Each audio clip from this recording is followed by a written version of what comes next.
Welcome to Becoming a Sleep Consultant. I'm your host, Jane Havens, a certified sleep consultant and founder of both Snooze Fest by Jane Havens and Center for Pediatric Sleep Management. On this podcast, I'll be discussing the business side of sleep consulting. You'll have an insider's view on launching, growing, and even scaling a sleep consulting business. This is not a podcast about sleep training. This is a podcast about business building and entrepreneurship.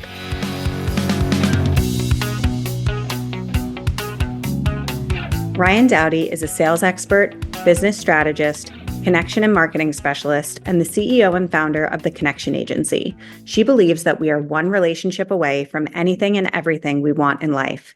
The Connection Agency focuses on the power relationship building has on sales and marketing efforts. The agency is a perfect marriage of her two passions, a business that combines a powerful background in sales and marketing with her love of connection. Since 2005, Ryann Dowdy has sat in front of hundreds of business owners to develop marketing plans and taught thousands of sales reps, business owners, and entrepreneurs how to sell by focusing on the power of relationships. She's grown multiple seven-figure businesses of her own, and now she's helping others do the same.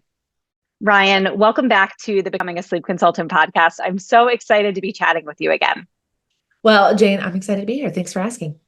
So today, I think the plan is to talk about how your energy and your mindset can impact your business. Yes. And this is deep. This is a lot right here. I think maybe what we should do is break them down one by one. Can we talk about energy first? This is something that I'm seeing so much recently inside of my Center for Pediatric Sleep Management community, where the way, and I guess energy and mindset are intertwined. So maybe I'll turn it over to you and let you handle that. But how positive energy versus more sort of negative energy can really impact the trajectory of your business. Can you speak to that?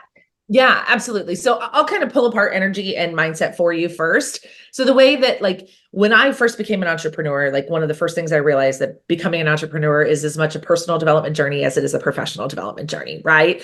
We have to learn how to run businesses and all of that, which is what you do for your clients, which is amazing. But then we have to become the person who can actually be a business owner, right? There's an entire identity shift that happens for us. So the term that's often used is mindset, right? The story we're telling ourselves in our head. So to me, mindset is, the thoughts, feelings, action, results, right? That's the Brooke Castillo model that she teaches, and everybody teaches a different version. But that was kind of my entree into, the way you think is the way you feel is the way you act, which is the results that you get. And that gets us to a certain point, but it becomes deeper than that, right? Because before our energy precedes us. So the best example I can think of, Jane, to give for this is have you ever met somebody and just been instantly OMG, that's my person. I love that person. Yes. Right. And you've also met somebody and been I don't know what it is about that person. I just it's just a no for me. Absolutely. That's their energy, right? That is their energy. That is the energy. We are all energy, right? We could get into the science of it. We can get into the esoteric side of it. But at the end of the day, right, we are all emitting some kind of energy into the world that people are responding to. And it is directly impacted by our thoughts, right? So the kind of the model that I'm working with my clients on is the idea that our thoughts create our feelings, which is very similar, but then that creates our vibration, which creates our frequency, right? And that's what people are picking up on. That's why you like somebody instantly or dislike somebody instantly. That's why that hit you get in your gut, we're that's not a good decision, right? That's all energy. And so to me, the mindset is the conversation you're having in your head, which is directly impacting the energy, which people are picking up on unconsciously, right? You can't consciously explain why you just don't like that person. You just don't. There's no words. You're not they're not a nice person and they're not a good person. There's just something about them that I don't dig. And so to me, that's energy. And so that's kind of step one, right? Energy versus mindset. And then how that impacts our business, which means if we are emitting an energy into the world when we're marketing, when we're selling our services, when we're interacting with potential clients, when we're interacting with our clients, right? Even the fear of I'm not able to get people great results, right? Is an energy that people are picking up on, and it is directly impacting our sales, right? And our revenue, but it's also impacting our client results, right? Because if we're and I'll give you a very personal example. I remember the beginning of my coaching business, back in 2019, I just launched my first group coaching program, and I was terrified, Jane, that people weren't going to get results, that they were going to give me money and I wasn't going to be able to get them the results that they desired. And so that was an energy I put out in the world. And I promise you that that energy stunted my growth, because there were people that were picking up on that, right? That were like, this girl's not 100% confident she can help me. And again, it was not a conscious thing I was doing. It wasn't a conscious thing that they were picking up on, but they were picking up on that lack of confidence in my energy. And that is what people are making buying decisions on. Yeah. And to relate that to our sleep consultant community, Right. I think especially in the beginning of your career, just like you said, in the beginning of your career, when Mhm. you land that first paying client and Yep. you're like, I don't know if I'm going to be able to get this person results. I'm going to do everything I possibly can, but I'm not sure if I'm going to be able to get them results. I agree with you. The Mhm. energy that that person is putting out into the Mhm. sphere that is their client relationship is not the same as somebody who's coming at it like, I got this, I can do this. Yes. Yes. And that's 100% it, right? So we first have to have the belief in ourselves that we can, sell our stuff, right? That people want to buy our stuff. And then we have to have the belief in ourselves to deliver. And if those two things are not, in tune, to use an energetic word, right? That's why we sometimes wind up with like C plus, B minus results, even though, I'm sure because of the people you attract, Jane, you attract A players, right? Because you're an A player. So the people who come into your world are people who want to do good work, who, find it very important to do good work, right? Like for me, integrity is a very high value, and I'm never okay with not, a solid A work. But that is actually sometimes hurting us, because we're like, oh my God, I gotta give A plus work. I gotta give it my all. And sometimes we're like almost, you can use the word scrambling the signal, when we're like, I know that I can help people. I know that Jane has equipped me with the tools. I know that I have the resources, but OMG, what if I get that one case that's like really hard? Or what if I get that one family who doesn't follow my instructions? How will I handle that? And like I said, that is just a background running energy that is impacting our business. So besides just like gaining more experience, which I think Yeah, is a big part in totally. channeling that Yep. better energy, right? Like I think experience and time is a Mhm. big piece of it. But for those who are just getting started and don't have experience and time under their belt, how do you improve your energy when you're lacking confidence? I know that's a loaded question, Of but course. that's what we're talking about. So, any Yeah, no, thoughts? it's a great one. And I do believe that like confidence comes from competence, right? Like confidence is something we develop as we get good at something. But what I usually will recommend is like, look back in the past in your life of like, where have you overcome difficult situations, right? Where have you, like, again, for me, I can go back in the past when I was dealing with clients and not afraid I wasn't going to get them good results. I could go into my past and find 27 different examples, even in my corporate career, of where like I know that like I always get it done. I always get above and beyond, right? So sometimes pulling from past experience of like, I know that I'm the type of person who serves people well, who cares about people, and that sort of stuff. So I think it's starting to find like, what are other areas and examples of your life where you show up and do good work, right? So it's like, I know that I'm the type of person that when I have the experience, I do good work, right? And then second, I think sometimes too, we have to, and this is a little maybe controversial, but like, this is the hardest thing I had to learn when I became a coach and a consultant, is that like I can only do my job. I can't do the other person's job. So in your community, your people can trust that like Jane has given you every tool you need, right? You have the tools. You cannot control whether or not that family uses the tools. You cannot control whether or not that family follows your advice. You cannot control those things. So for me, the easiest thing to do is just like focus on what you can control, and knowing that like, okay, I have the tools. I know how to help. I have resources because I'm part of this community. Therefore, this is going to be fine because I'm the type of person who always figures it out. Yeah. Right. So Yeah, you it's beat me to it. I was sort of yeah. thinking that the other piece of the puzzle is really accepting the fact that you cannot take responsibility for Yes. somebody else's part of the pie, right? Yep. Like you're in Yep. charge of your job and they are in charge of their job.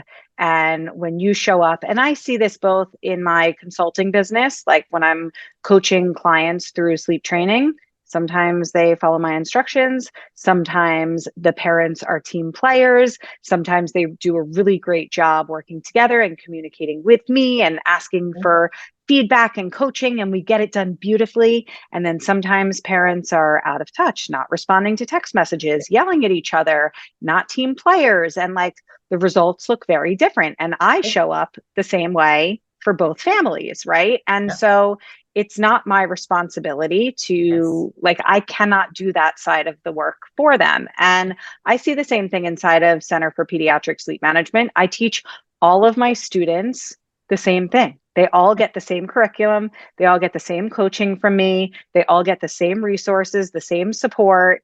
And some of them take it and run, and some of Mhm. them sit in the corner and hide, right? And Yes. that's just, that is Yeah. life, that is business. And I still beat myself up over it. Do you? Totally. Like sometimes we forget that we cannot take ownership over our clients' success or failures. Right. Like, you know, I can't take credit for anything that my clients are doing. They did it. I gave them the tools, I gave them the resources, but they did all the hard work, and it, like, you know, claps for them.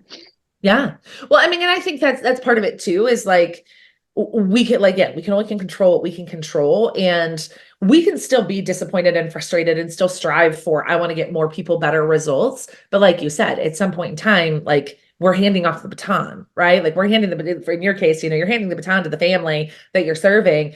And if they don't take it and run their leg of the race, is it your fault that your team didn't win? I don't Right. know why I just took you to a track reference, but I did apparently. Yeah, that's okay. That's okay. When you're in a slump, you Yeah. know, when your mindset is sort of in the Yeah. gutter, I like your suggestion of thinking back to things that you're good at in your life Yep. in other areas. I think that's a really good one. Do you have any other suggestions for sort of pulling yourself out of that mindset slump when you're really struggling? Yeah. So this one, so I have a couple. I'll give you some more tangible ones and I'll give you some more esoteric ones. For me, whenever I find my energy dipping, movement helps me the most. Go outside, right? And I mean, again, I don't care where you are in the world, unless it's like frigid, go outside. Like put on a hat, gloves, and a scarf, go outside if you need to. Go for a walk, move your body, right? They say that, you know, emotions are energy in motion. And so if you are sitting in some dense energy, you're feeling a little frustrated, you're feeling a little you know, like this isn't working out. I'm struggling, I'm stuck, right? Anytime you're feeling that, for me, movement is a big one. Move your body. Even if like I bought one of those mini trampolines, not the ones for children, but the ones for adults, looks just like the ones for kids. I have one of those too, and Yeah. I don't get on it. My daughter jumps on it, Yeah. but I don't use it. It's an easy one when I only have a couple of minutes. Mine's down in my gym in the basement. Like, you know, jump on it for a couple, like I'll put on like my favorite song and just like move the energy Just through for your, a few minutes. yeah. Yeah. Love So that. that's like if I can't go for a walk or whatever, and I'm like, or it's really cold outside or it's raining or whatever. Like to me, it was actually the suggestion of my mentor several years ago. Like whenever you find yourself in a lower energy, you know, get on this thing and move. She was a real estate agent before she got into coaching and consulting. She's like, no, we literally had one in the office. And like anytime anybody was just feeling kind of meh, like go jump up, go, they called it the rebounder, go jump on the rebounder. Like just go move the energy, put on some music. So that's an actionable one. Oftentimes journaling it out will help. I'm not a huge, like, you have to journal person. I know there's a lot of people that believe that to be true, but sometimes our frustration and overwhelm comes from just so many thoughts in our head at any given time. And so sometimes journaling those thoughts out will empty out the brain and calm down some of the overwhelm and frustration and all of those things. And then, you know, kind of as a secondary part of that, is you can go through what you've written down about why you're frustrated, why you're overwhelmed, why it's not working, why your energy's low, whatever you're dealing with.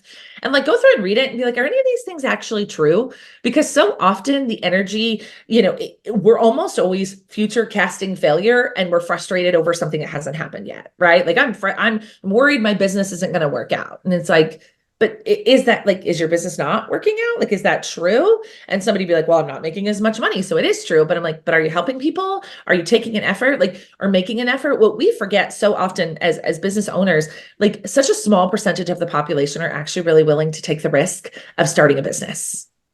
And because you hang out in communities like Jane's, you're like, well, everybody's a business owner. No, they're not, right? Like we're weirdos. Like to Totally. even step out and even entertain doing our own things. And so, again, oftentimes the fears we have are coming from those people that are not taking the risks that you're having, right? So when I go through that list of all the drama in my brain, I find like 98% of it isn't even true. Right? Like they're not true. They're not helpful. They're not rooted in fact in any way, shape, or form. Right? They are just fears that I have, and fears are very normal. Our brain has a negativity bias. It's just the way we're wired as human beings. It used to keep us alive. We're no longer being chased by tigers, but at one point in time, that negativity bias was there to keep us safe, right? So when we look through, when we journal out, this is all the drama in my brain, most of that stuff's not even true. Like it's not true. It hasn't happened yet. And you're giving it all this weight. And so, and then from there, it's a really simple, just move your attention, right? Move your attention. My favorite thing that I learned from one of my mentors was like, you are where your attention is.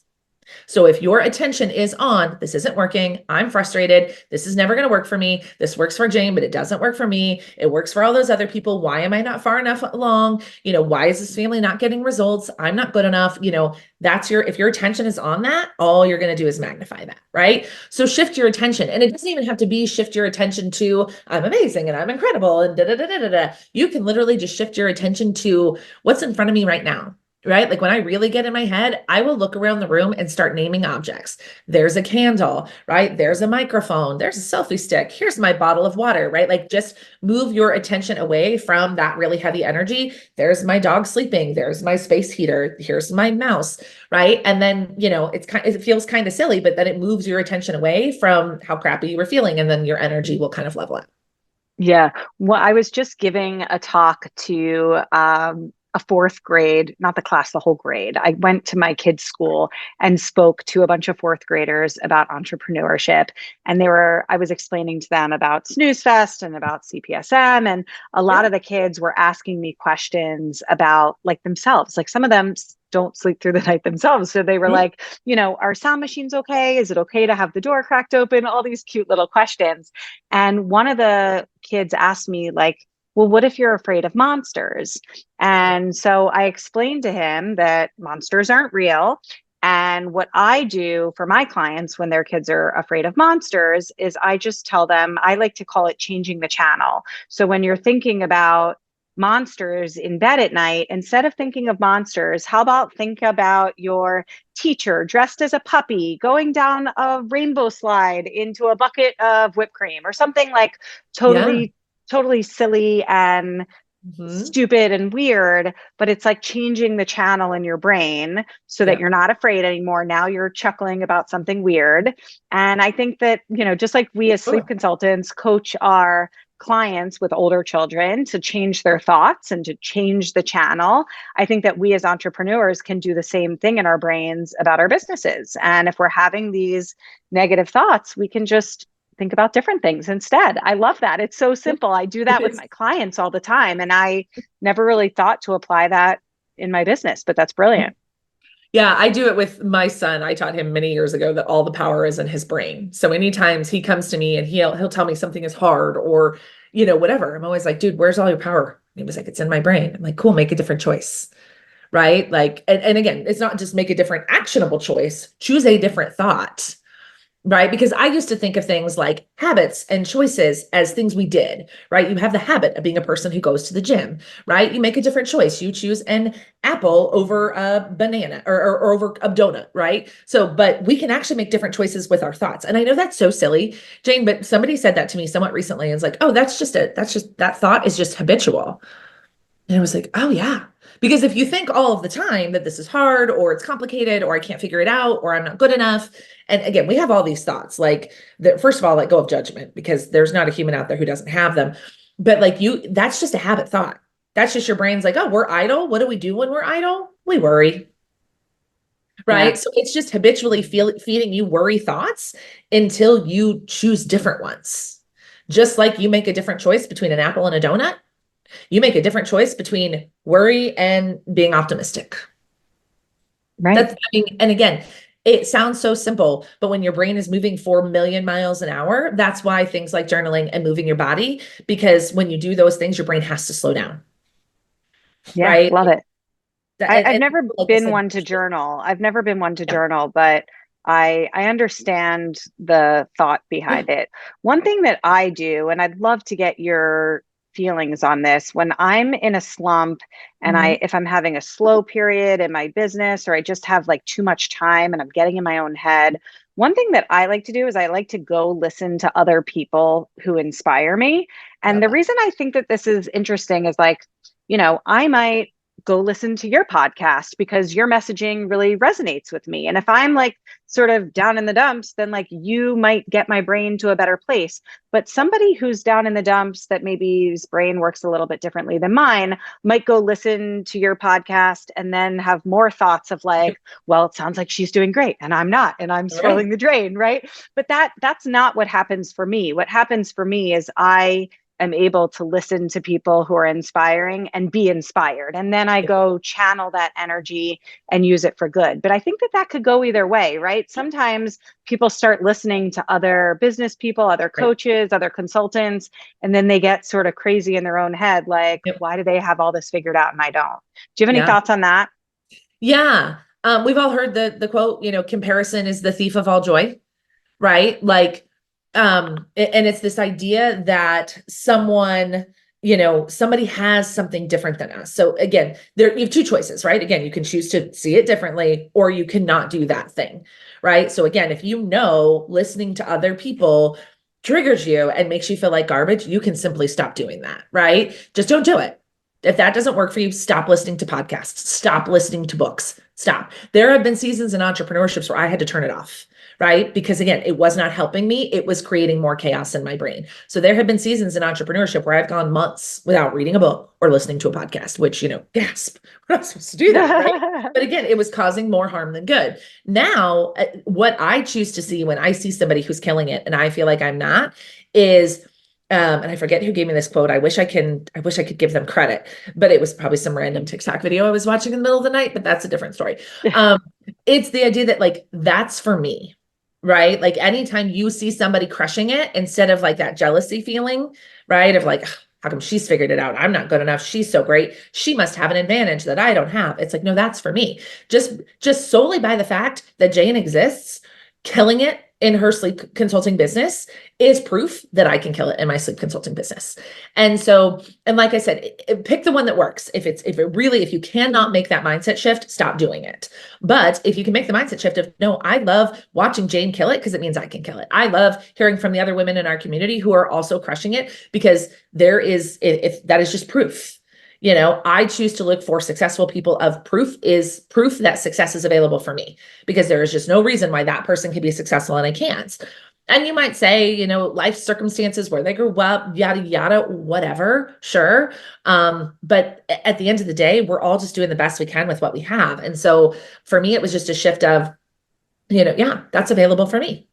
Because if Jane is so wildly successful, that gives me hope that I can also be wildly successful. So like I said, that mindset shift, or again, if it really is that detrimental that it is literally hurting your progress, stop doing it. Yeah. I think that that point is so beautiful, and it shows that you've done a lot of mindset work, right? Like Yeah. I think it takes a lot of practice and a lot of work on yourself to get to a point where you can say, wow, that person is doing really well, and that means that it's possible for me too. Mm-hmm. I mean, it's a very true statement, but I think most people don't look at the world that way. And really, we need to train our brains to believe that to be true. And it Yep. is true, but we have to get to a point where we truly own that for ourselves. And So you said it just now in a way that like you actually really do believe that. And I yeah. know you do. And I do too. And I think it shows that it's worth it to put in the Mhm. work. I stress mindset work inside of Center Yep. for Pediatric Sleep Management. We actually teach it in the curriculum. Yeah. And I believe that in order to be a successful entrepreneur, you have to have your brain in a Yeah. healthy space. And it Yeah. takes work and it takes practice. It's like going to the gym Yeah. and strengthening your biceps. Like you have to strengthen your mindset. Your brain is a It's muscle. like a muscle. Yep. Yes. a hundred Yeah. percent. Your brain is a muscle. And the thing too, I don't know about you, but if you would have told me a year ago you have to train your brain, I'd be like, I don't know what that means. Do you know how you train your brain? Through repetition. Repetition is how you train your brain. Repeat, like the only reason you have the thoughts that you have is because you have thought them so many times that your reptilian brain is now feeding them to you as a habit loop, right? So that's just how you train your brain, just like you learn how to, golf. Right. Golfers become good golfers because they go to the driving range and they hit 4 billion golf balls every day, right? You train your brain like you train your brain to hit a golf ball. You're just training your brain to be more confident, to be more self-assured, or whatever, pick your poison. What do you want? But you can train your brain in either way. And like I said, that's what I mentioned, the negativity bias is we are automatically wired for negativity. And I don't have the stat for this, but it's something along the lines of like before the age of 18, we've heard the word no like 150,000 times, right? So we are wired for no. So again, there's nothing wrong with you. It is just the world around us, the school system, all the different things. And I mean, again, we have to tell our children no, like we have to keep them safe, right? But what that teaches them is a negativity bias. And that is why simple things like my sister taught me this a long time ago, like we don't tell kids at the pool, don't run. We tell them walking feet, right? Like it's those little shifts. Same thing for you. I'm not good enough just as like I'm getting more experience. You know, I don't know as much as Jane, but instead it's I'm learning every day, right? Like it's just those small tweaks, just like you guys make with the families you serve. It's the small tweaks that we have to make to our brain and just keep teaching our brain over and over again to have a more positive bias. Again, like I said, it's just through repetition. The thoughts that we repeatedly think are what comes out in our world.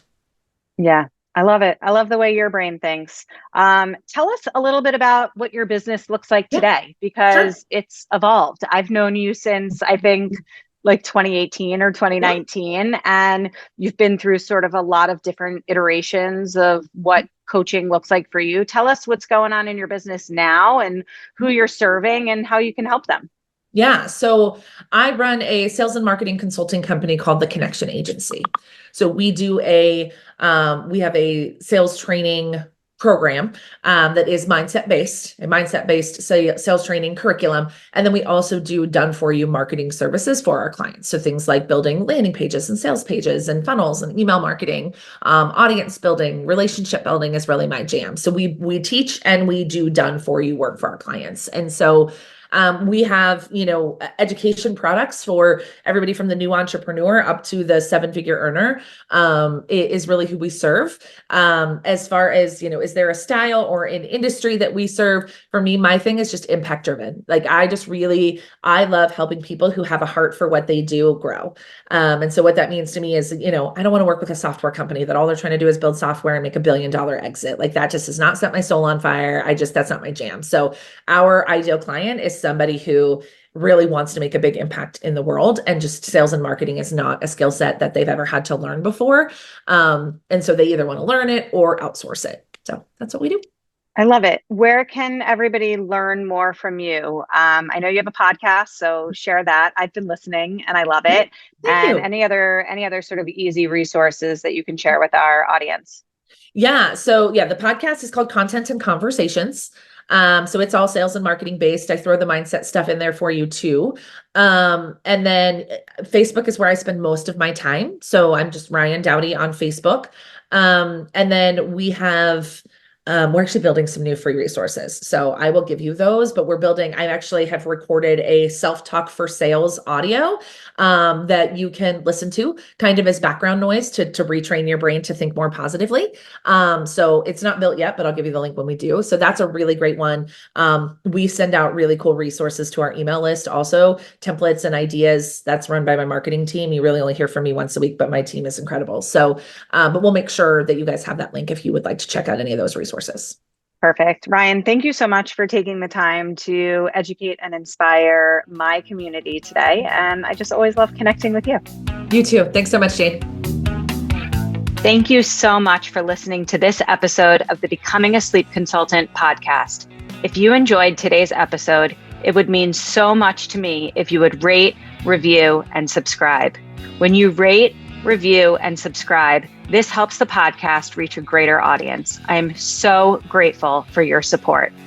If you would like to learn more about how you can become a certified sleep consultant, head over to my Facebook group, Becoming a Sleep Consultant, or to my website, thecpsm.com. Thanks so much, and I hope you will tune in for the next episode.